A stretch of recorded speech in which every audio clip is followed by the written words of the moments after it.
की ही शक्ति के हैं। वो कैसा है, कहां है, कैसे मिलता है, किसने देखा है? ये प्रश्नवाचक चिन्ह पूर्ण रूप से हटाने के लिए अवश्य सुनिए जगत गुरु तत्वदर्शी संत रामपाल जी महाराज के अमृत वचन, सर्व पवित्र धर्मों के पवित्र शास्त्रों के आधार पर। कहते हैं पग पग पग पर ये तक तक मारे काल अचानक बाना। पग पग पे तक तक के मारे काल ने अचानक तीर ठोक दे है।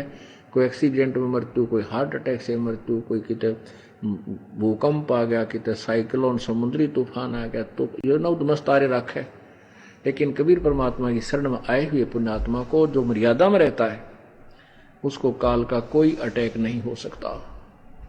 जब लग, कबीर जी कहते हैं, जब लग हंसा हमरी आना, काल लगे नी तेरा बाना। कि जब तक हंस हमारी मर्यादा में रहेगा, हमारी आना, आन माने आन कान, मर्यादा। मर्यादा ये हमारे नियम है जो परमात्मा के भक्ति में बाधक है। उन नियमों का हमें पालन करना होगा, तभी हम सफल होंगे। और संत सब कूप हैं केते झरीता नीर। और संत सब कूप हैं केते झरीता नीर। दादू अगम अपार है ये दरिया सत्य कबीर। अब क्या बताते हैं कि अन्य संत, अब जैसे हम कबीर जी की महिमा बताने लगते हैं अपने भगवान की, तो किसी भी गांव नगर में कोई बाबा कभी रहा हो, कोई संत, तो वो अपने उस बाबा की सुनानी शुरू कर देता है कि हमारे संत ने ऐसे कर दी थी, हमारे गांव में एक बाबा जी रहा करता, उसने ऐसे कर दिया था, ऐसे कर दिया था। अब परमात्मा कहते हैं, दादू साहब कहते हैं कि वो संत भी कुछ शक्ति युक्त थे, लेकिन वो समर्थ नहीं थे। उनका अपना भी जन्म मरण मोक्ष, जन्म मरण समाप्त नहीं हुआ, और आप जी का तो वो कर ही नहीं सकते। तो उसकी तुलना करते हैं कि जैसे एक कूप होता है, कुआं, वो कुएं में भी जल है, लेकिन वो सिंचाई आदि पूर्ण रूप से नहीं कर पाएगा। तो कहने का भाव ये है कि थोड़ा बहुत लाभ सभी दे देते हैं, लेकिन पूर्ण मोक्षदायक, पूर्ण लाभदायक केवल एक ही प्रभु है, वो कबीर है। और संत सब कूप हैं केते झरीता नीर। झरीता नीर बोलते हैं झरने से तो पानी आ रहा होता है, और कुछ कूप कुएं हैं। और दादू अगम अपार है ये दरिया सत कबीर। ओए होए, कहते कबीर परमात्मा तो दरिया, दरिया समझो जैसे गंगा दरिया, पानी भी निर्मल और अथाह। तो वो परमात्मा पूर्ण ब्रह्म तो दरिया है, और बाकी दूसरे जो छोटे मोटे भगवान जिनकी तुम आड़ लिए बैठे हो, वो कुछ तो जरीता नीर समझ लो, झरने, और कुछ कूप है। ये पूर्ण नहीं है। 5-4 वर्षा ना हो तो ना झरनों में पानी रहे, और न ही वह कुओं में जल रहे, लेकिन दरिया ज्यों की तो बहती चलती रहती है। थोड़ा बहुत पानी कम थोड़ा अवश्य हो जाता है, लेकिन उसका कभी समापन नहीं होता, अंत नहीं होता। इसलिए कबीर परमेश्वर की शक्ति अथाह है। अन्य देवताओं भगवानों की, संतों की वो सीमित पावर है, सीमित शक्ति है।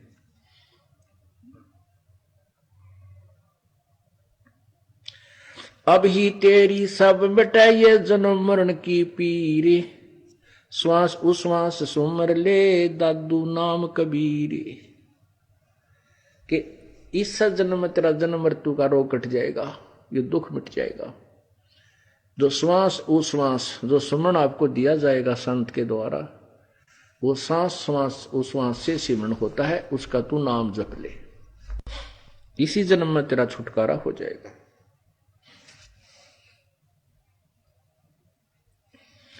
कोई सरगुण में रीझ रहा, कोई निर्गुण ठहराए।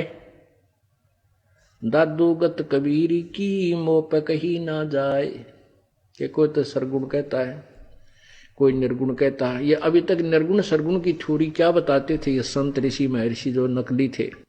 वो कहते परमात्मा तो निराकार है, वो तो वो निर्गुण है, और सरगुण ये संसार है, ये सब पहाड़ पृथ्वी जल झरने ये समुद्र, ये दीप, ये सब सरगुण उसी का रूप है, ऐसे बनाया करते। कमाल की बात, ये तो उसकी रचना है प्रभु की। एक मकान को कोई नो कह यू मकान मालिक है तो वो कितना समझदार होगा, अज्ञानी बौड़ी बूझ।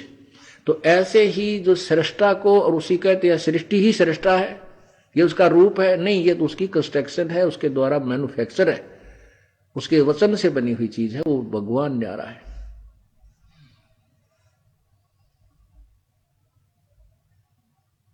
दादू नाम कबीर का सुन के कपे काले। पुण्यात्माओं कहते हैं ब्रह्मा का आसन खिसा जब सुनी काल की गाज। कहते हैं जब काल दहाड़ा था ऊपर से दाड़ता है तो ब्रह्मा का भी आसन और डगमग हो जाते हैं, कांपन लग जाते हैं। और वो काल कबीर परमात्मा के सामने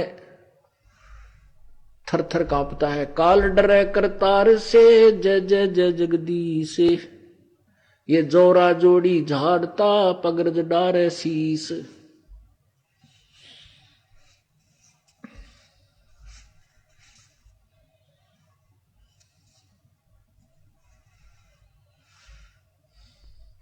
काल जो पीसे पीसना जोरा है पनिहार। जोरा कहते हैं मौत को, और काल ये 21 ब्रह्मांड का मालिक। ये तक कहते हैं हमारे कबीर भगवान का नौकर है, ये उसका आटा पीसता है। अर्थात उसी का सुमन करके, उसी का अभ्यास करके, हठ योग करके, साधना करके उसी पूर्ण परमात्मा की ये कुछ शक्ति प्राप्त करता है।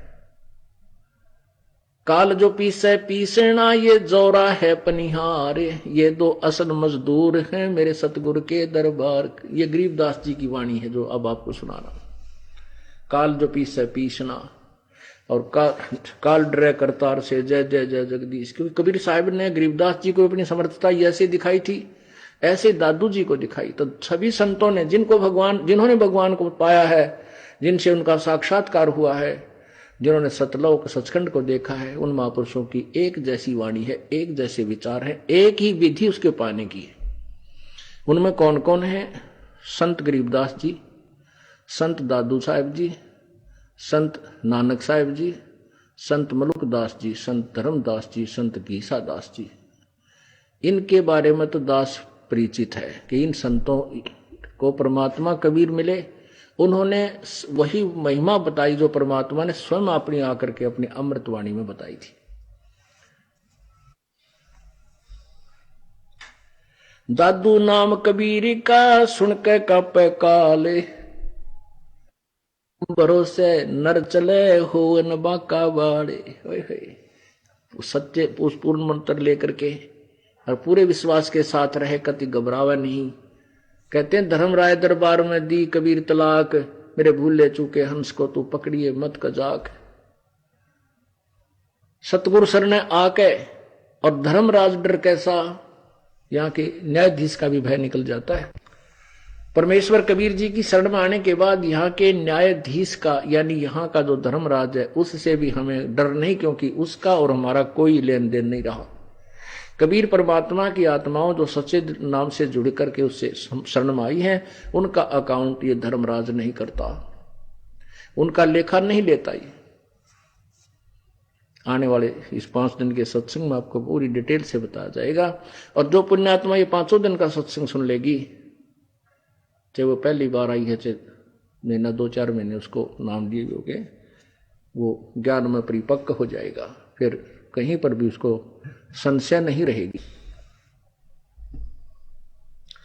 कबीर परमेश्वर के नाम के सामने कहते हैं काल भी कतराता है, और उस परमात्मा की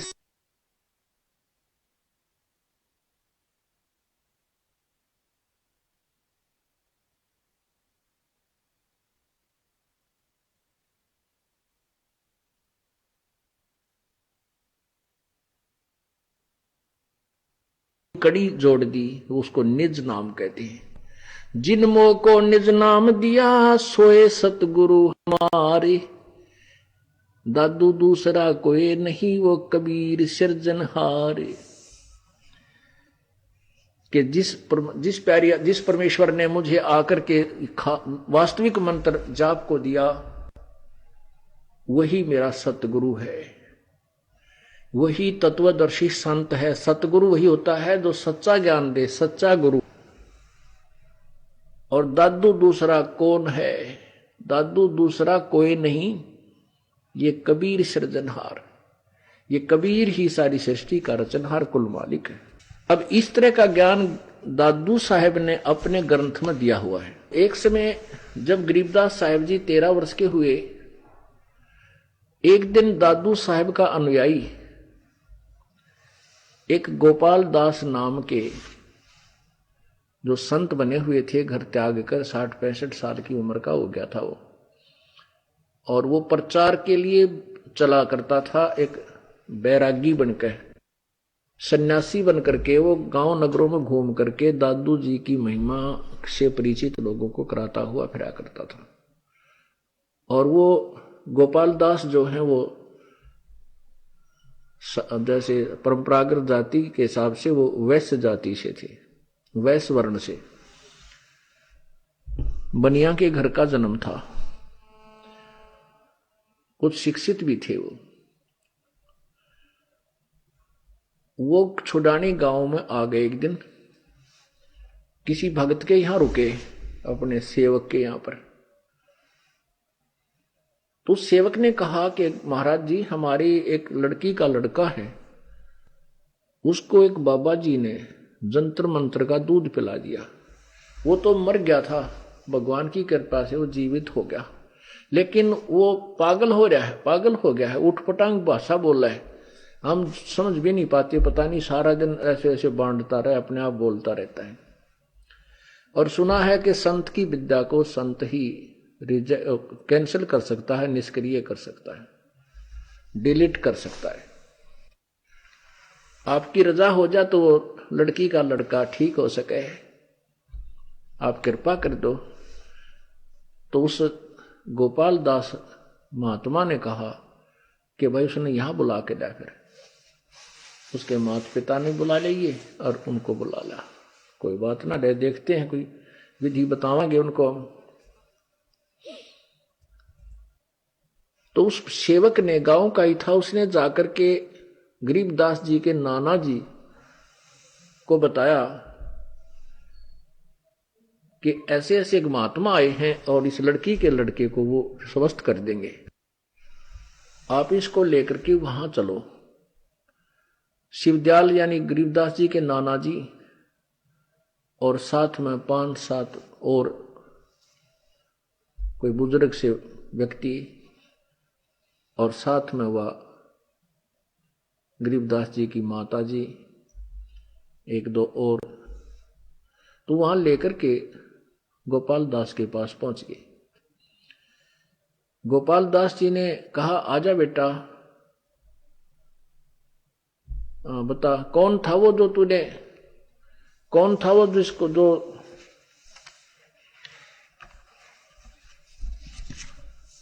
तेरे को जो ना ऐसे ही मंत्र का दूध पिला कर तेरा जीवन बर्बाद कर दिया। तब गरीबदास जी कहते हैं, गोपाल दास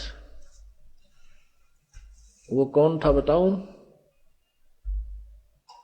उसने मेरा जीवन बर्बाद नहीं, मेरा जीवन आबाद कर दिया। तो उन्होंने वो बाणी बोलनी शुरू कर दी गरीबदास साहिब जी ने, जो आंखों देखा विवरण था। अलल पंख अनुराग है, सुन मंडल रथीर, दास गरीब उधारिया, सतगुरु मिले कबीर। पंजा दस्त कबीर का, सिर पर रखो हंस, यम किंकर चंपै, नहीं थारा उधर जावेगा वंश।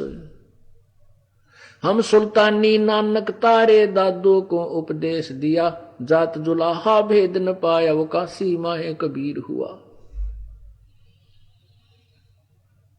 अनंत कोट ब्रह्मांड में वो बंदी छोड़ कहाए, सो तो एक कबीर है जो जननी जनान माए।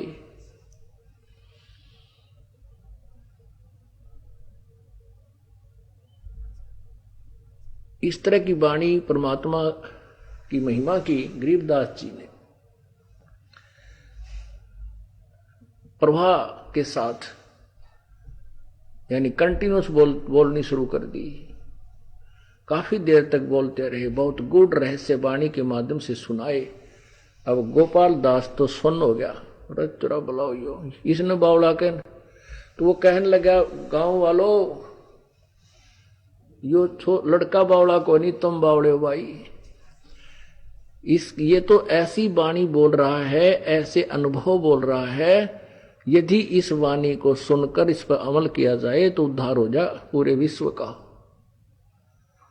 तब वो 65 साल का वृद्ध, 60-65 वर्ष का वृद्ध महात्मा और 5-10-13 वर्ष के बालक गरीबदास के सामने हाथ जोड़कर कहता है, प्रभु हे महाराज जी, ये वाणी लिखवा दो, आपका दास लिखेगा। गरीबदास जी बोले को नहीं और उठ कर चल पड़े। वो महात्मा 65 साल का बुजुर्ग वो पीछे पीछे जा रहा है कि महाराज जी यह वाणी सुन लिखवा दो, मुझे कुछ ये अंश लिखा दो आपके। बड़े आनंद आता है, आत्मा को खींच रहे हैं। मैं दादू पंथ से संबंध रखता हूं, मैं दादू जी का अनुयायी हूं। जब उसने वो लिए 20-30 मिनट पीछे पीछे जाते न, जब गरीबदास जी ने कहा जब पूरी तो लिख भगत जी लिखवाऊं, महात्मा ना तो मैं बोल नहीं लिखूंगा, सारी लिखनी पड़ेगी फिर तुझे, अगर मैं सारी लिख लूंगा। तब उन्होंने कहा कि ठीक है। समय निर्धारित किया कि उस दिन आना, और हमारे बेरी का बाग है, बड़बेरी बोलना जिसको, उसमें एक जाटी का पेड़ था, जांडी थी। उस साइड में पहले जांडी घनी हुआ करती, ऐसे एक क्षेत्र था जो मरुस्थल टाइप सा था, सिंचाई का साधन ऐसा था नहीं, तो जांडी ज्यादा होया करती उस क्षेत्र में। कहने लगा वहां बैठ के ये वाणी में बोलूंगा, तू लिखता रहिए। तो ऐसे गरीबदास जी बोला करते, और वो गोपाल दास जी लिखा करते थे। तो वहां से ये वाणी संग्रह की गई। फिर वो हस्तलिखित ग्रंथ अब भी हमारे पास हैं, उनमें से फिर ये टाइप करवा दिया गया। अब ये प्रिंटेड सदग्रंथ वही अमरवाणी अपने पास उपलब्ध है। पुण्यात्माओं, ये वो अद्वितीय प्रमाण है कि जिनको परमात्मा साकार मिले और सतलोक लेकर गए, फिर उन्होंने अपनी उनकी परमेश्वर की महिमा का आंखों देखा हाल लिखा। ऐसे ही नानक जी को मिले। बेई नदी के ऊपर जब नानक साहिब जी स्नान करने के लिए गए हुए थे प्रतिदिन की तरह, तो वहां जिंदा महात्मा के रूप में परमेश्वर पहुंचे। उनसे वार्ता की, ज्ञान चर्चा हुई। उस ज्ञान चर्चा में वहां जितने भी स्नान करने वाले नगरी के लोग गए थे वह भी विद्यमान थे, लेकिन पहली वार्ता में नानक जी नहीं माने थे। और कबीर परमात्मा अपनी पूरी महिमा उनको बता गए थे कि मैं काशी में धानक का काम करता हूं, जुलाहा हूं, और मैं सारी सृष्टि का रचनहार हूं, पूरी विवरण बताया था। उसके बाद नानक जी सच्चाई से तो परिचित हो गए थे, लेकिन मानवश नहीं मान रहे थे। वहां उपस्थित लोगों ने पूछा कि ये कौन थे नानक जी? ये दो तुझे आपको गुरुजी कहा कह रहे थे, क्योंकि परमात्मा अपनी प्यारी आत्मा को सुलझाने के लिए ऐसे ही शिष्य की एक विनम्र आत्मा की भूमिका करते हैं। जैसे धर्मदास जी से कहा था तुम स्वामी, उनको स्वामी कह रहे हैं, अपने आप को एक ज्ञानहीन कह रहे थे। तो आज आपको आने वाले सत्संग में ये सभी कथाएं सुनाएंगे। तो ऐसे नानक जी को भी परमात्मा फिर मिले। दूसरी बार जब गए, नानक जी बड़े प्रभावित थे, क्योंकि उनके ज्ञान से वो टूट चुके थे कि सच्चाई तो ये है। फिर उन्होंने अपना पूरा विचार लगाया कि जब भगवान चाहिए तो हमने ये मान नहीं देखना होता। पुण्यात्मा तुरंत समझ जाती हैं, और जो ढीठ आत्मा होती हैं वो नहीं मानते। उनको कितना प्रमाण दे ले, आंखों देख कर भी वो अपने अभिमान वश नहीं माना करते, क्योंकि उनका स्वार्थ निहित होता। वो परमार्थ नहीं मांगते, ना वो आत्म कल्याण चाहते हैं। जो लोग सत्य को देखकर भी स्वीकार नहीं करते, नतमस्तक नहीं होते हैं, तो वो इंसान नहीं, वो शैतान की संज्ञा में आते हैं। जानबूझ साची तजय करे झूठ तेने, और ताकि संगत है प्रभु स्वप्न में भी ना दे। जो पुण्यात्मा है इस पर इन प्रमाणों को देख करके अब उमंग उमंग करा रही है, परिवारों को भी साथ ले लेकर भगवान के चरणों में समर्पण कर रहे हैं, अपना कल्याण करवा रहे हैं। और जो दुष्ट टाइप इंसान है वो आंखों देखकर भी विरोध करते हैं, झूठ बोलता है, क्योंकि उनकी दुकानें बंद हो रही हैं। उनकी दुकानें बंद हो रही हैं, उन्होंने दुनिया को भ्रमित करने का ठेका ले रखा है। उनको केवल अपना स्वार्थ दिखाई देता है, उन जीवों का कल्याण नहीं। तो कुछ दिनों के बाद वो पुण्यात्मा समझेंगी जो उनके अनुयायी हैं, और वो छोड़ आएंगे उन नकली गुरुओं को और अपना कल्याण करवाएंगे। बोलो सतगुरुदेव। परमपिता परमात्मा सर्व सृष्टि सर्जनहार, कून करतार शब्द स्वरूपी राम, हक्का कबीर अल्लाहु अकबर, कबीर देव कबीर परमेश्वर कबीर साहब, वो उसी एक परम शक्ति के नाम हैं जो स्वयं भी कलयुग में कबीर नाम से प्रकट हुए थे। कबीर धानक कबीर जुलाहा बनारस के अंदर 120 वर्ष तक अपनी एक लीला करके शरीर चले गए थे। अब ये जो समागम आज प्रारंभ हुआ है, ये उसी पूर्ण परमेश्वर की कृपा से और उसी परमेश्वर के यहां पृथ्वी के आगमन में ये समागम उसी के उपलक्ष्य में प्रारंभ हुआ है। उस परमेश्वर ने आकर के एक अनमोल काम किया, एक विशेष रजा की हम तुच्छ जीवों पर, कि अपनी प्यारी आत्मा गरीबदास साहिब को अपना गवाह बना लिया, अपना एविडेंस बना दिया। और उस प्यारी आत्मा ने कलम तोड़ उस परमेश्वर की आंखों देखा वर्णन लिखा जो सभी सदग्रंथों से मेल खाता है। उस परमेश्वर ने हमें क्या बताया है? भाई राम रटत कोढ़ी भलो,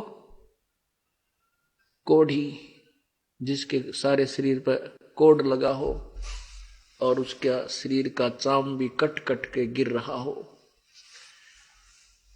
उस सुंदर शरीर वाले व्यक्ति से, स्त्री या पुरुष से, वो रोगी अच्छा है जिस रोग के कारण वो परमात्मा के चरणों में पहुंच गया।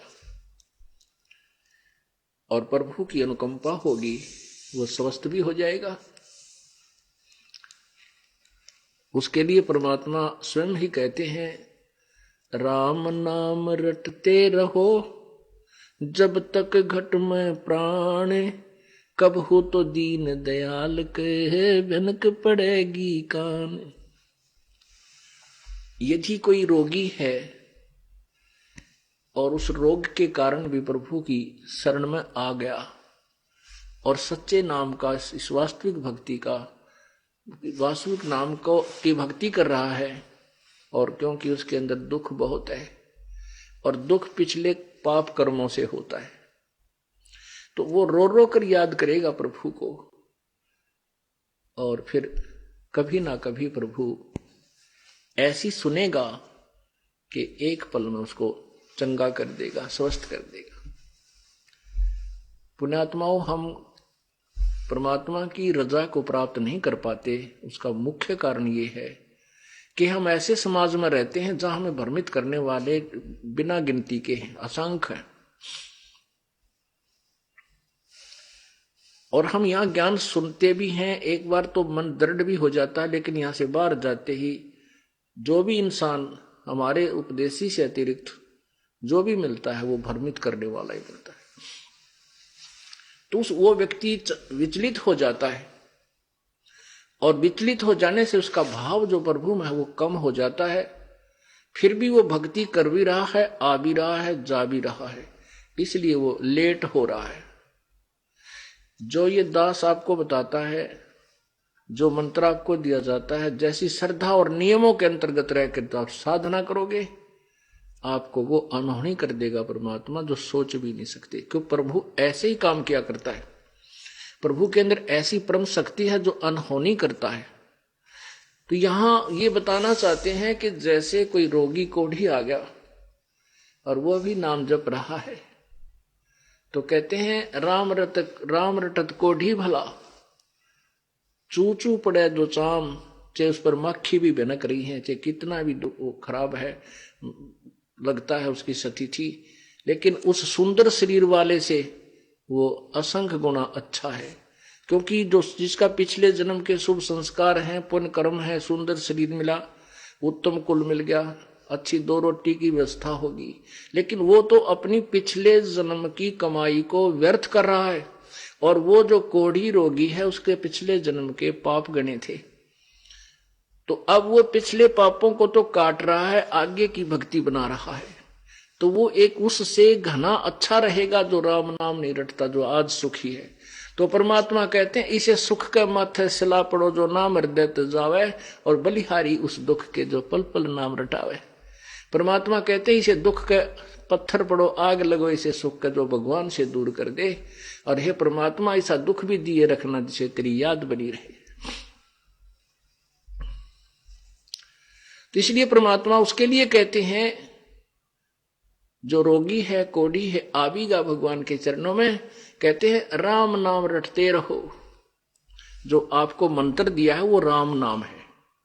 राम राम नहीं रटना है, सतनाम सतनाम नहीं रटना है, सतसाहिब सतसाहिब नहीं रटना है। वो मंत्र है, राम का एक नाम है, प्रभु का एक मंत्र है जिससे मोक्ष होगा। उसके लिए कहते हैं कि राम नाम रटते रहो, राम नाम रटते रहो जब तक घट में प्राण, कदे तो दीन दयाल के भनक पड़ेगी कान। कभी तो प्रसन्न हो जाएगा, और वो प्रसन्न हुआ तो सुबह स्वस्थ हुआ उठेगा। पुण्यात्मा परमात्मा की ऐसी लीला हमने देखी है। हम कभी सुना करते थे कि सतयुग त्रेता द्वापर में हुए होंगी ऐसी घटनाएं, अब नहीं होती।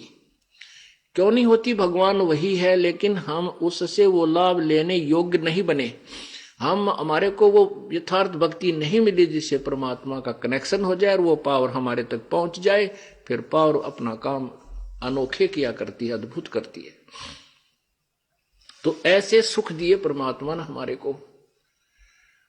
और फिर जो प्रभु की शरण में आए हैं, इस दास से उपदेश लिया, गुरुदेव ने आदेश दिया मुझे नाम देने का, उसके बाद कितने जीव सुखी हुए हैं उनकी गणना नहीं कर सकते। एक परिवार के जो 5-4 10 वर्ष से 5-6 वर्ष से उपदेशी है, उनके सुख पूछ कर देखना, वो बताने लगेंगे, आपके कान बहरे हो जाएंगे। एक परिवार के इतने सुख आपको सुनने को मिलेंगे। और वही पहले अन्य पूजाएं करते थे, बिरान माटी हो रही थी, दुर्गति हो चुकी थी, कोई लाभ नहीं मिलता था। क्योंकि पवित्र गीता जी अध्याय नंबर 16 के श्लोक नंबर 23 में कहा है कि शास्त्र विधि को त्याग के जो मनमाना आचरण, मनमानी पूजाएं करते हैं, उनको ना कोई सुख होता है, ना उनकी गति होती है, ना उनको कोई कार्य सिद्ध होता है, अर्थात व्यर्थ है। तो यहां बताया है कि साहेब के दरबार में, कबीर परमेश्वर के दरबार में, साहेब के दरबार में कमी काहे की ना, अंसा मौज नहीं पावता तेरी चूक चाकरी में। इस कबीर बंदी छोड़ के दरबार में किसी वस्तु की कमी नहीं है। किसी भी प्रकार की कोई भी शय आप मांग लीजिए, हाजिर मिलेगी। आपके सुख दुख सब दुख दूर कर, लेकिन वो देगा वो जो तुम्हें अनुकूल होगी, आपके लिए आपकी भक्ति में बाधक ना होगी, वो चीजें देगा। आप तो मांग पता ना के लोगे, बालक हैं पता नहीं कि क्या क्या वस्तुएं मांग बैठता, लेकिन मालिक आपको वो देगा, उतना देगा जितना आपकी भक्ति में बाधा ना कर दे। तो उसके लिए कहते हैं कि परमेश्वर कबीर जी के दरबार में कमी काहे की ना, और हंसा मौज नहीं पावता तेरी चूक चाकरी में। अगर तुझे कोई लाभ नहीं हो रहा है सच्चे दरबार में, तो तेरी अपनी कोई भक्ति विधि में कोई वीकनेस है, कोई चूक है, कोई कमजोरी है, जिसके कारण से प्रभु आपको मौज नहीं बख्श रहा। फिर क्या बताते हैं, राम रटत दारिद्र भलो। दारिद्र कहते हैं कति गरीब, रंक, जिसके पास पैसा भी ना हो और मकान भी रहने को ना हो और केवल झोपड़ी बना रखी है, झोपड़ी डाल रखी हो हट, और वो भी कहीं ना कहीं से टूट रही हो, लेकिन वो सत भक्ति कर रहा हो। कहते हैं राम रटत दारिद्र भलो, राम रटत दारिद्र भलो, टूटी घर की छान, वो सुंदर महल किस काम के, जहां भक्ति नहीं भगवान। कहते हैं वो चिप्स और मार्बल के मकान किस काम के, जहां भक्ति नहीं प्रभु की। पुण्यात्माओं, ठीक है, परमात्मा ने आपका पिछला संस्कार है, आपके अच्छे पुण्य है, आपको धन दिया है, माया दी है, ठीक है, अपना को मकान ठीक सा बना लीजिए, आधुनिक सुविधाएं भी प्राप्त कर लीजिए, आवश्यकता अनुसार, ज्यादा नहीं। और एक गरीब व्यक्ति है जिसने केवल एक ही मकान मुश्किल से कमरा बना पाया है, रसोई मुश्किल से बनी हुई है, और एक ऐसा है कि जिसने 1 एकड़ में कोठी बना रखी है, और 2 और 3 4 मंजिल की भी, पता नहीं कितने मंजिलों की बना रखी है, लिफ्ट लगा रखी है, पता नहीं कितनी सुविधाएं उपलब्ध हैं। तो परमात्मा कहते हैं कि जो वो गरीब व्यक्ति जिसकी मकान की छत छान वो भी टूटी हुई हो, लेकिन वो भक्ति करता हो, वो परमात्मा को प्यारा है। और वो सुंदर महल में रहने वाला जो भक्ति नहीं करता, वो व्यक्ति अपना जीवन व्यर्थ कर रहा है। राम रटत दारिद्र भलो, टूटी घर की छान, वो सुंदर महल किस काम के, जहां भक्ति नहीं भगवान। उन घरों में ना जाने कब के बिजली गिर जाएगी। एक अखबारों में भी पढ़ी थी कि एक व्यक्ति के पास बहुत माया थी, ऐसी कोठी बना रखी थी उसने, ऐसे उसमें जीना चढ़ा रखा था इन पेड़ काड़ा कि उसमें लोडी ट्रक उसकी छत पर पहुंच जाता था। और फिर क्या हुआ, जब उसके अंत समय आया, किस दुर्गति से हुआ, उसी की पुत्री ने, जैसा कि समाचार पत्रों में सुना, उसी की पुत्री ने किसी आपसी की विवाद में वो पिता भी और सौतेली मां भी और भाई भी, उसके बच्चे भी सारे काट डाले। उस व्यक्ति की कैसी दुर्गति हुई, जहां भगवान की भक्ति नहीं, ऐसे कहर टूट जाते हैं। और यदि वो प्रभु की शरण में होता, सद्बुद्धि देता भगवान, उसको भी सद्बुद्धि देता, अपनी बेटी को भी हिस्सा देता, ले बेटी तेरा भी तो भी मेरी तो संतान है, तो ऐसी व्यवस्था करा देता और मोक्ष देता। और भी बहुत से ऐसे प्रमाण हैं। बड़े बड़े जो सेठ थे, वो अपने ही हेलीकॉप्टर के अंदर क्रैश हो जाने से और वहां हार्ड खिंड गए। परमात्मा इन सब बातों को याद दिलाते हैं। ये नहीं कि हम ना मरेंगे या आप नहीं मरोगे, मरना सभी ने है, लेकिन जो भक्ति करके नहीं करता वो खाली जाता है सच्चे दरबार में, फिर उसका काला मुंह किया जाता है और 83 लाख योनियों में ठोक दिया जाता है। फिर परमात्मा हमें याद दिलाते हैं, राम रटत कन्या भली, साकट भलो न पूत, जैसे छेरी के गल में गलथना, जिसमें दूध न मूते। परमात्मा, जैसे हमारे समाज में एक विशेष पहले से कुछ ऐसी धारणा बनी हुई है कि हम पुत्र को महत्व ज्यादा देते हैं और बेटियों को कम देते थे। अब तो बहुत परिवर्तन हो चुका है। वर्तमान में तो ऐसा विशेष नहीं रहा है, फिर भी जो भोले भाले हैं वो एकाधा वैसे किसी उलझन में उलझा हुआ नहीं, पहले बहुत ज्यादा था ऐसा। तो उस समय परमात्मा कह रहे हैं कि भाई राम रटत कन्या भली, बेटी बहुत अच्छी हमें, वो बेटी अच्छी है जो भक्ति करती है, और वो साकट पुत्र, वो पुत्र भी जो साकट हो वो हमें कति आवश्यकता नहीं। साकट एक तो नास्तिक होता है, नास्तिक वो होता है स्वयं भक्ति नहीं करता पर और किसी को बाधा नहीं करता। साकट वो होता है स्वयं भी भक्ति नहीं करे और कोई जैसे उससे संबंधित और उसके अंतर्गत उसके प्रेशर में जितने व्यक्ति हों उन्हें भक्ति ना करने दे, स्वयं भी नहीं करे और उनको भी किसी न किसी कारण से परेशान रखे ताकि वो भक्ति ना कर सके। उसको साकट कहते हैं, साकट संत लैंग्वेज में। तो क्या बताते हैं कि राम रटत कन्या भली और साकट बलाना पूत, जैसे बकरी के गल में गलथना, बकरी के गल में एक थन जैसी खालड़ा लटका करता है गले में, सतन थन जैसा ही होता है, लेकिन वो किसी यूज में नहीं आता, ना उसमें दूध होता ना वो पेशाब के काम आता। कहने का भाव ये है कि परमात्मा कहते हैं वो बेटा तो उस बकरी के गल में जैसे वो गलथना लटके, व्यर्थ का वजन, बेमतलब का बोझ, तो वो बेटा जो भक्तिहीन प्राणी है वो बेटा उस पिता के गले में एक व्यर्थ का बोझ है। और वो बेटी अच्छी है जो भगवान के चरणों में लगी हुई है। अब जो बेटी भगवान के चरणों में लगी है और परमात्मा की भक्ति कर रही है, उसका विवाह होगा, उसका जीवन सफर होगा, प्रारंभ होगा। परमात्मा अपनी बेटी के लिए आगे से आगे उसके दुखों का निवारण करेगा और माता पिता चैन से अपनी भक्ति कर लेंगे।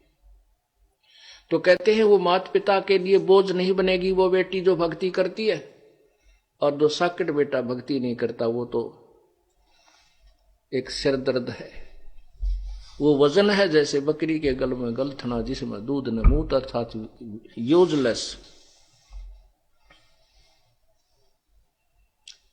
परमात्मा कहते हैं बेटा जाया खुशी हुई बहुत बजाए थाल, ये तो आना जाना लगा हुआ है जो कीड़ी का नाल।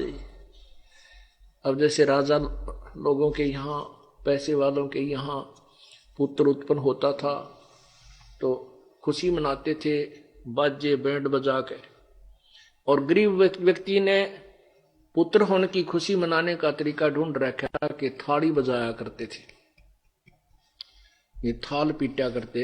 तो जहां भी कहीं आसपास थाली की बजने की आवाज आती तो आसपास गोहंड के व्यक्ति समझ जाया करते कि उनके घर में बच्चा होने वाला था, तो उनको लड़का उत्पन्न हुआ है। ये थाली बजाना लड़का उत्पन्न होने की पहचान होती थी। तो परमात्मा कहते हैं बेटा जाया खुशी हुई बहुत बजाए थाल, ये तो आना जाना लगा हुआ है जो कीड़ी का नाड़े। 1 लाख जा रहे हैं, 1.25 लाख जन्म लेने के लिए आ रहे हैं, 1 लाख मर के जा रहे हैं, 1.25 लाख जन्म उत्पत्ति के लिए भागे आ रहे हैं, अलग अलग माताओं के गर्भ में प्रवेश कर रहे हैं। अब परमात्मा याद दिलाते हैं झूठे सुख को सुख कहे मान रहा मन मोदे, ये सकल चबीना काल का कुछ मुख में कुछ गोदे।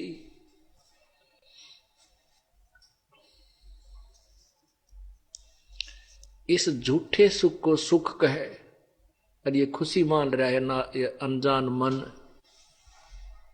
ये तो सकल चबीना, चबीना माने आहार, ये सकल चबीना काल का कुछ मुख में कुछ गोद। 1 लाख तो मुख में जा लिए आज, और बाकी जो बचे हुए इनको गोदी में, गोदी मीन उनको पाल पोस रहा है, उनको खिला रहा है, प्रसन्न कर रहा है, और फिर समय आने पर उनको भी खा जाएगा। परमात्मा कैसा एग्जाम्पल दे रहे हैं। पतझड़ आवत देख कर पतझड़ आवत देख कर बन रोवे मन माही, वो ऊंची डारी पात थे अब पीले हो जाही। अब क्या बताता है परमात्मा, क्या बताना चाहते हैं कि भोली आत्माओं, आप यहां स्थिर नहीं हो, ये आपका मकान नहीं, आपका घर नहीं है, आपका ठिकाना नहीं है, ये लोक आपका नहीं है। आज यहां जन्मे हो, मृत्यु होगी, ना जाने कहां नरक में डाले जाओगे। कोई पुण्य है उनको स्वर्ग में रखा जाएगा, और पुण्य स्वर्ग में समाप्त होते ही आपको तुरंत नरक में डाल दिया जाएगा। नरक का पीरियड समाप्त होते तुरंत आपको चलता कर दिया जाएगा यहाँ 84 लाख योनियों। ऐसे ही मरते रहोगे, आते रहोगे, जाते रहोगे।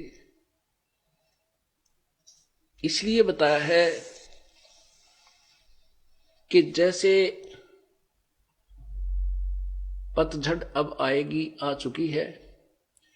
अब क्या होगा कि पहले वाले पत्ते पीले पीले होकर के टूट टूट कर गिर जाएंगे, और तुरंत ही नई कोपल फूट आएंगी, और कुछ दिनों में वो पत्ते का रूप धारण करके हवा में ऐसे लहला रही होंगी। और 1 वर्ष तक वो मस्ती मार लेंगी, फड़फड़ फड़फड़ कर लेंगे। 1 वर्ष के हो सकता बीच में टूट जाए, बीते तूफान आ जाए तो वृक्ष ही गिर जाए, वो तो अलग से है। लेकिन ज्यादा से ज्यादा उनकी आयु कहते 1 वर्ष के बाद वो जो अब मस्ती मार रहे हैं वो पीले होकर गिर जाएंगे। ये आप जी को हमें समझाने के लिए प्रभु ये हमें एग्जाम्पल दे रहे हैं। क्या बताते हैं, साथी हमारे चले गए, साथी हमारे चले गए, हम भी चलनहार, कोई कागज में बाकी रह रही, तात लगी है वार। परमात्मा हमें बताते हैं कि आपके जो पहले कोई मित्र, रिश्तेदार, भाई बहन या माता पिता, दादा दादी आपके साथ रहा करते, वो चले गए। अब आप भी चलने वाले हो। परमात्मा कह रहे हैं कोई कागज में बाकी रह रही, वो समय ना आया है जिस दिन वो बटन स्विच ऑफ करेगा तेरे जीवन का काल। वो कागज में बाकी रह रही है, कोई समय शेष रह रहा तेरा। जिस दिन वो आएगा तो भी सारे काम को, चाहे आप बस में हो, विदेश गए हो, किसी भी कारण से आपको वहीं का वहीं, आपका एक श्वास भी एक्स्ट्रा आपको नहीं मिल पाएगा।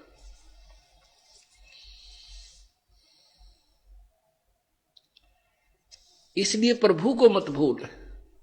हम यदि परमात्मा के चरणों में लगे रहेंगे, उस परमेश्वर की शरण में सच्चे मंत्र का सच्चे ढंग से लगे रहेंगे, जाप करते रहेंगे, तो एक तो ऐसे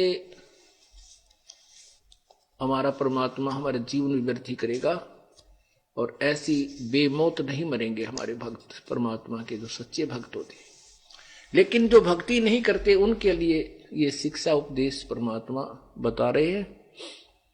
तो क्या कहते हैं, साथी हमारे चले गए, हम भी चालनहार, कोई कागज में बाकी रह रही, तात लगी है वार। फिर देर को नहीं, जब ये शरीर छूट जाए, प्राण निकल जाएंगे, ये खोखा पड़ा रह जाएगा, कुल के लोग तुरंत इकट्ठे हो जाएंगे, अन्यों कहेंगे भाई जल्दी ठाओ, जल्दी ठाओ, जल्दी करो। और कोई लकड़ी ढोने लग जाएगा, कोई कुछ व्यवस्था करने लग जाएगा, और जिसका वो मृत्यु होती है घर में, वो बेचारे बुरा हाल रो रो कर टक्कर मारने लग जाएंगे। तो परमात्मा कहते हैं यहाँ फिर कति देर नहीं है, इतने देर है, इतने तेरी या स्विच ऑफ ना होता या मृत्यु ना आती तेरी। फिर क्या बताते हैं, आगे गए ना बावड़े, जो पहले चले गए वो तो तूने देखे नहीं, आगे तेरे पास नहीं आएंगे, नहीं आए। और रहते भी सब जाही, बिन साहिब की बंदगी की ठोर ठिकाना नहीं। पहले चले गए वो तो वापस नहीं आए, आपको वो जो के तुम उसी स्वरूप में नहीं मिले, वो वैसे तो आते रहेंगे 84 लाख योनियों में।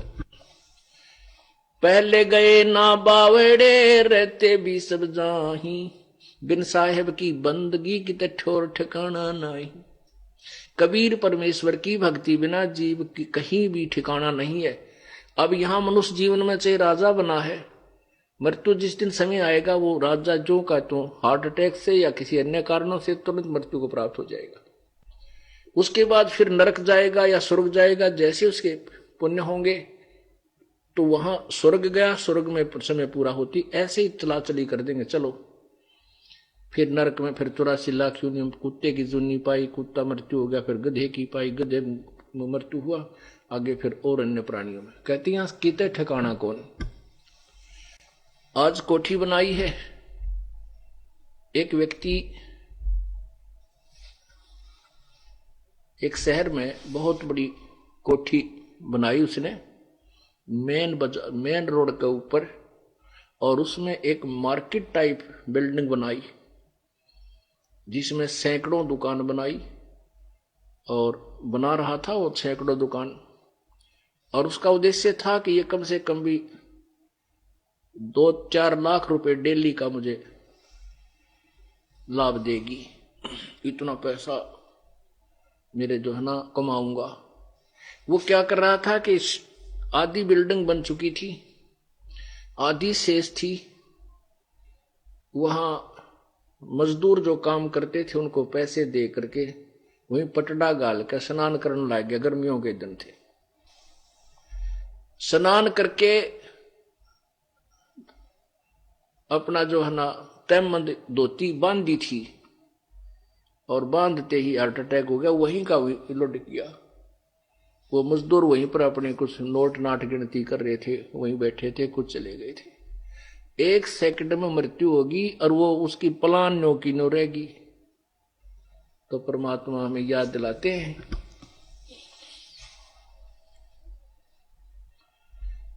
भाई आगे गए ना बावड़े, आगे गए ना बावड़े, रहते भी सब जान, और बिन साहेब की बंदगी कहीं ठोर ठिकाना ना, कितने ठिकाना नहीं तेरा उस परम पिता परमेश्वर कबीर जी की भक्ति बिना। उस कबीर परमेश्वर की भक्ति करने से हमें क्या लाभ होगा कि हम सतलोक चले जाएंगे। गीता जी अध्याय नंबर 15 के श्लोक नंबर 1 से 4 का एक विशेष विवरण है कि परमेश्वर उल्टा लटका हुआ संसार रूपी वृक्ष है। इस पूरे ब्रह्मांडों को समझो कि परमेश्वर की जो कंस्ट्रक्शन है, इसको उल्टा लटका हुआ संसार रूपी वृक्ष समझो, और जो ऊपर को इसकी जड़ है, नीचे को शाखाएं हैं। ऊपर को जड़ तो पूर्ण परमात्मा समझो, नीचे को शाखाएं रजगुण ब्रह्मा, सतगुण विष्णु, तमगुण शिव जी जानो। और जो संत इस संसार रूपी वृक्ष की सर्व शाखाओं के बारे में, सभी पार्ट्स ऑफ द ट्रीज, उस वृक्ष के सभी भागों को बता देगा कि तना क्या है, डार कौन भगवान है, और शाखा कौन है, पात क्या है, वो तत्वदर्शी संत है, स वेद विद।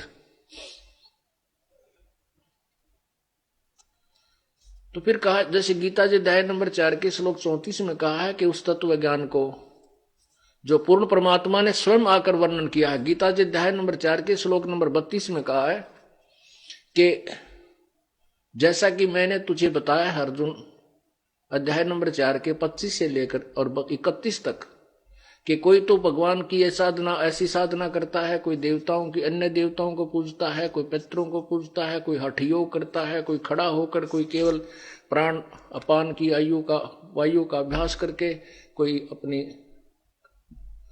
ये प्राणायाम करके, इन्हीं को मोक्षदायक मानकर कर रहा है। लेकिन उस परमेश्वर के द्वारा बोले गए अपने मुखारविंद से तत्व ज्ञान में, उनकी वाणी में, उनके मुखारविंद से उच्चारित जो तत्व ज्ञान है, उसके अंदर ये सभी विस्तृत वर्णन दिया हुआ है।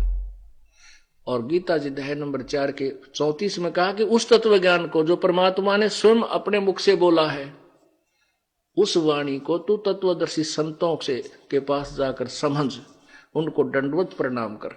गीता ज्ञान दाता कहता है मैं नहीं जानता उसको, नहीं तो वो जानता होता लिख ही देता है सारे, तो इतनी 18 अध्याय लिखी है, 4 लाइन और लिख देता, 4 श्लोक और लिख देता कि ऐसा है, ऐसा लिख, ऐसा कर। तो वो कहता है कि उस तत्व ज्ञान को किसी तत्वदर्शी संतों के पास जाकर समझ, जो गीता ज्ञान से अलग है, भिन्न है, और जैसा फिर वो तत्वदर्शी संत तुझे मार्गदर्शन करे ऐसा कर। उस फिर बताया गीता जी अध्याय नंबर प्रथम में लिखा कि वो तत्वदर्शी संत की पहचान क्या होगी, इस उल्टे लटके संसार रूपी वृक्ष को वो भिन्न भिन्न पार्ट सहित बताएगा। अब फिर देखिएगा, क्योंकि पवित्र सदग्रंथों को पढ़ने से, देख सुनने से ज्ञान यज्ञ का फल मिलता है। और गीता जी अध्याय नंबर 4 के श्लोक नंबर 33 में कहा है कि दर्व यज्ञ से ज्ञान यज्ञ श्रेष्ठ है। तो ये ज्ञान यज्ञ जब हमारे समझ में आ जाएगी, तत्व ज्ञान समझ में आ जाएगा, फिर हम भ्रमित नहीं हो सकते। इसलिए हमने इस तत्व ज्ञान को रह रहकर सुनना और पढ़ना होगा, ताकि हमारा जो भ्रम अंधेरा है वह पूर्ण रूप से नष्ट हो जाए।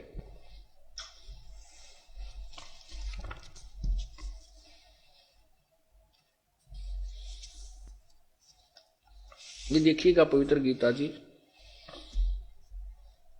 आइए अब हम उन श्रद्धालुओं के अनुभव जानते हैं जो जगत गुरु तत्वदर्शी संत रामपाल जी महाराज जी से दीक्षा प्राप्त कर चुके हैं तथा उनके द्वारा बताए गए भक्ति मार्ग पर चल रहे हैं। नमस्कार सर। नमस्कार जी। सर क्या नाम है आपका? विजय सिंह नाम है जी। विजय जी कहाँ से आए हैं आप? हम यूपी जिला शाहजहांपुर से आए हैं जी। सर संत रामपाल जी महाराज की शरण में आप कब आए? 22 फरवरी 2013 को आए जी। सर संत रामपाल जी महाराज की शरण में आने से पहले क्या आप कोई भक्ति साधना भी करते थे? पहले तो दास कोई भक्ति नहीं करता था, एक विश्वरी नाम का पंथ है उसमें था, और जो नशे हैं वो सब नशे किया करता था। हम कम से कम 2 साल रहे उसमें कोई लाभ नहीं हुआ जी, और बस ऐसे ही चलता रहा। उसमें तो नशा भी नहीं छूट पा रहा था, जितने नशे हैं सब नशा भी कर रहा था और कोई लाभ भी नहीं हुआ रहा। सर संत रामपाल जी महाराज की शरण में आने का क्या कारण बना, कैसे आना हुआ? जी हमारे गांव में एक राम अवतार दास हैं, वो पहले मालिक से जुड़े थे, तो वो हमें बताया करते थे कि ये सत्संग सुन लो, एक संत हैं ऐसे। तो हम तो साकार विश्वरी को भगवान मान चुके थे, क्योंकि उनके जितने शिष्य हैं वो उनको विष्णु भगवान माना करते थे। इस वजह से हम जो भगत थे उनकी कोई बात नहीं सुनते थे। हम कहते थे आप झूठ बोल रहे हो, जो कुछ है ये साकार विश्वरी जी हैं। लेकिन एक दिन क्या हुआ, एक हमारे गाँव का ही मोहल्ले का लड़का है, उसके मोबाइल में मैंने ये सुन लिया कि कौन ब्रह्मा का पिता है, कौन विष्णु की माँ, शंकर का दादा कौन है, हमको दे बता। ये बात मेरे कान में पड़ गई। तो हम तो विष्णु भगवान को माना करते थे कि यही भगवान है, बस इनसे ऊपर कोई नहीं है। तो मैंने कहा भाई ये फिर से सुना एक बार। उसने फिर से सुनाया और मैंने कहा ये पूरा सत्संग डाल दे मेरे मोबाइल में, ताकि मैं उससे पहले साकार विश्व में जुड़ा था और फिल्म भी देखा करता था शाम को। लेकिन उस दिन मैंने वो सत्संग सुना। उस सत्संग में संत रामपाल जी महाराज बता रहे हैं, धर्मदास का प्रकरण था, वो पूरा प्रकरण मैंने सुना। और जब हम रामोदार दास के घर गए तो उन्होंने एक पुस्तक दी, ज्ञान गंगा। वो ज्ञान गंगा मैंने पुस्तक ली और पढ़ी। उस पुस्तक में 60 रचना थी, तो वो 60 रचना मैंने एक बार ही पढ़ी थी, सारी समझ में आ गई। अब बस मैं ये सोचने लगा कि अब बस संत रामपाल जी महाराज से नाम दीक्षा मिले। आश्रम गए, वहां पर नाम दीक्षा ली संत रामपाल जी महाराज से और भक्ति करने लगे। सर संत रामपाल जी महाराज से नाम दीक्षा लेने के बाद आपको क्या क्या लाभ प्राप्त हुए? जी लाभ बहुत हुए हमें। जैसे हमारे कोई संतान नहीं थी, 13-14 साल हो गए थे हमें शादी को, कोई संतान नहीं थी। डॉक्टरों से इलाज करवाया, कोई फायदा नहीं हुआ। संत रामपाल जी महाराज से एक दिन प्रार्थना कर ली दास ने कि मालिक ये सब जगत वाले बोल रहे हैं कि आपके बच्चा नहीं है, ये नहीं वो, फिर भी कोई टेंशन नहीं थी। लेकिन संत रामपाल जी महाराज ने मुझे 14 साल बाद लड़का का जन्म हुआ, बच्चे का जन्म हुआ। हम दोनों गए अस्पताल लेकर। हमारी वाइफ की डिलीवरी होनी थी, तो हम अपनी वाइफ को ले गए अस्पताल। तो वहां पर 5 ही मिनट लगे, जो डिलीवरी हुई और बच्चे का जन्म हुआ। हमारे गांव के ही लोग वहां पर 2 दिन से पहले से मौजूद थे, जो उनकी डिलीवरी नहीं हो पा रही थी और बहुत परेशान थे। उनको शाहजहांपुर रेफर कर दिया गया। जो हमारे गांव के लोग थे वो उनको शाहजहांपुर रेफर कर दिया और बड़े ऑपरेशन से उनके बच्चे का जन्म हुआ। हमारी वाइफ की बिल्कुल नॉर्मल डिलीवरी हुई संत रामपाल जी महाराज की दया से। ये बहुत बड़ा लाभ हुआ जी। हमारी माता जी का किडनी और गुर्दा की समस्या थी, बहुत परेशान थी। काफी इलाज करवाया। अपने यहाँ नजदीक खुटार AP सिंह का अस्पताल है, वहां पर भर्ती करवाया। काफी दिन इलाज चला, 6-7 दिन भर्ती रही, लेकिन उन्होंने मना कर दिया। चेकअप करवाया तो बोले इनको बहुत बड़ी तकलीफ है, गुर्दा और किडनी की समस्या है, इनको किसी बड़े अस्पताल में ले जाओ आप। तो मैंने उनसे कहा इतना पैसा नहीं है, कैसे इलाज करवाएं? तो बोले वो आयुष्मान कार्ड जो चला हुआ है उस पर आप इलाज करवा लो और मैं बरेली के लिए इन्हें रेफर कर दा रहा हूँ। तो मैंने ठीक है डॉक्टर साहब, तो उन्होंने उनके एक जानकार हैं बरेली में, वहाँ पर उन्होंने भेज दिया। हम डॉक्टर साहब से मिले जाकर बरेली में, जब गंगा सील अस्पताल में पहुँचे और डॉक्टर से मिले तो उन्होंने कहा इन्हें इमरजेंसी में भर्ती कराना होगा। तो मैंने कहा मेरे पास इतने पैसे नहीं हैं और मैं आयुष्मान कार्ड से इलाज करवाना चाहता हूँ। तो उन्होंने मना कर दिया, बोले आयुष्मान कार्ड पर इलाज नहीं होगा। उनसे मैंने काफ़ी प्रार्थना की लेकिन हमारी नहीं सुनी। उसके बाद हम वहाँ पर कुछ लोग हॉस्पिटल है वहाँ लेकर गए अपने माता जी को। वहाँ पर बताया कि यहाँ पर डॉक्टर नहीं है, 6-7 दिन के बाद आएंगे फिर इलाज होगा। वहाँ से हम वापस चले आए अपनी माता जी को गोद लेकर। जो नेट पर थोड़ी बहुत दवाई देखी, जड़ी बूटी वो बनाई, कोई फायदा नहीं हो रहा था। पानी पिलाते तो पानी उल्टा कर देती, वो खाना नहीं खा पा रही थी। 15-16 दिन हो गई, कुछ खा पी नहीं रहा थी। तो हमने सोचा अब तो ये खत्म हो जाएंगी। फिर दोबारा अस्पताल लेकर गए, कुछ लोग हॉस्पिटल है वहाँ लेकर गए कि अब तो डॉक्टर आ गए होंगे। वहाँ गए तो बोले नहीं होगी इलाज, मना कर दिया। दूसरे अस्पताल है गंगा सिलपुर, वहाँ लेकर गए, वहाँ पर भी मना कर दिया। 2 बार हम बरेली लेकर गए लेकिन इलाज नहीं हो पाया। तो आकर घर पर बैठ गए। फिर मालिक से संत रामपाल जी महाराज के जो नंबर हैं प्रार्थना वाले, उन पर दास ने प्रार्थना की तो बताया कि ऐसी ऐसी बात है, मेरी माता जी हैं, बीमार हैं, किडनी और गुर्दे की समस्या है, डॉक्टरों ने मना कर दिया है, मरने के कागार पर हैं वो, और मालिक से प्रार्थना है, क्या आदेश है परमात्मा का। तो उधर से जब मैंने दोबारा नंबर लगाया उस प्रार्थना वाला, तो उधर से आदेश आया, गुरुजी ने कहा, संत रामपाल जी महाराज जी ने कहा कि आपकी माता ठीक हो जाएंगी। लेकिन ये मन नहीं मान रहा था, क्योंकि जब माता जी की अपनी हम दशा देखते तो वो खा पी नहीं रही थी, 15-16 दिन से खाली पेट पड़ी थी और खून भी नहीं रहा शरीर में। लेकिन एक आदेश आया था साथ में संत रामपाल जी महाराज का कि इनको नाम सही करवा देना, नाम शुद्धिकरण करवा देना। जबकि मेरी माता जी का जब से बरवाला कांड हुआ था तब से वो तारीख पर नहीं पहुंची थी।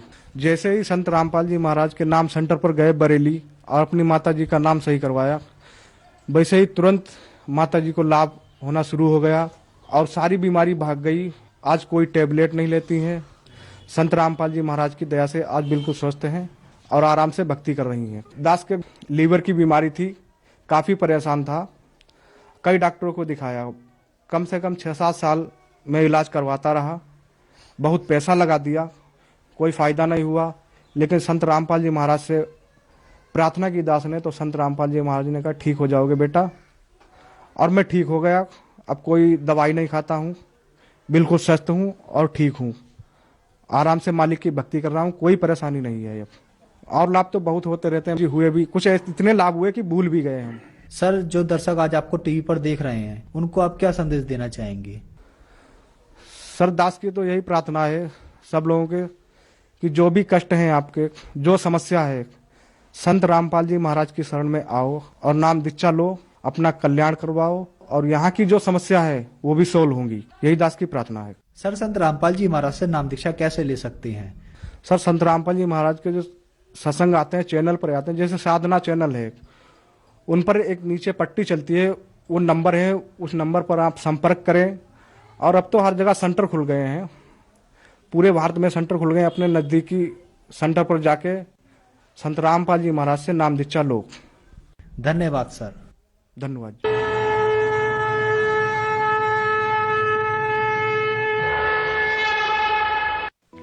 आप सुन रहे थे जगत गुरु तत्वदर्शी संत रामपाल जी महाराज के मंगल प्रवचन। अधिक जानकारी के लिए संपर्क करें।